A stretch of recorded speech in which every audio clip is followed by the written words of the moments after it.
তৃণমূলকে বলে চার্জশিট। পশ্চিমবঙ্গে বিধানসভার নির্বাচন যতই ঘনিয়ে আসছে ততই সামনে আসছে ভোটার তালিকায় বিশেষ নিবিড় সংশোধন কর্মসূচি বা এসআইআর। স্বচ্ছ ভোটার তালিকা তৈরির উদ্দেশ্যে দেশটির জাতীয় নির্বাচন কমিশনের উদ্যোগে চালু করা হয়েছিল এই প্রক্রিয়া।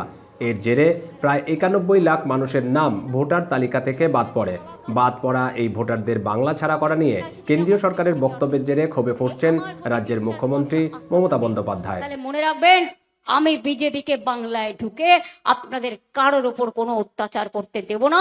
বৃহস্পতিবার কোচবিহার জেলার মাথাভাঙায় নির্বাচনী প্রচার থেকে বিজেপিকে নিশানা করে মমতা বলেন, স্বরাষ্ট্রমন্ত্রী অমিত শাহ বাদ পড়া ভোটারদের তাড়ানোর কথা বলছেন, কিন্তু তৃণমূল তা কখনোই হতে দেবে না।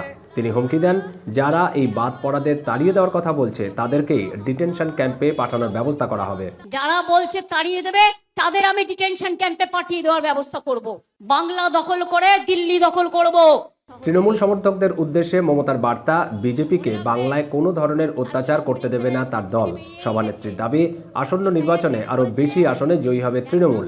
কোচবিহারের মাটি থেকে ছিটমহল অধিগ্রহণ প্রসঙ্গেও মুখ খোলেন মমতা। তিনি বলেন, এই পুরো কাজটির কৃতিত্ব তাঁর, কেন্দ্রীয় সরকার কেবলমাত্র একটা প্রতীক মাত্র।